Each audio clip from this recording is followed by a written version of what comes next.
September 24 புதன்கிழமை. கெடுத்துக் கொள்ளாதே. மூடனுடைய உதடுகள் விவாதத்தில் நுழையும், அவன் வாய் அடிகளை வரவழைக்கும். மூடனுடைய வாய் அவனுக்கு கேடு, அவன் உதடுகள் அவன் ஆத்துமாவுக்கு கண்ணி. நீதிமொழிகள் 18:6-7. ஒரு துளி விஷம் முழு உணவையும் கெடுத்து விடுகிறது. ஒரு துளி சயனைடு ஒருவரை மரணமடையச் செய்கிறது.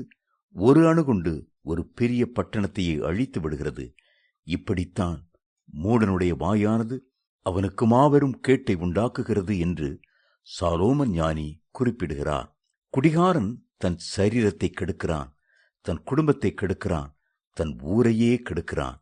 இப்படி தாங்களும் கெட்டு சமுதாயத்திற்கும் கேடு செய்கிறவர்கள் ஏராளமான பேர் உலகில் உண்டு.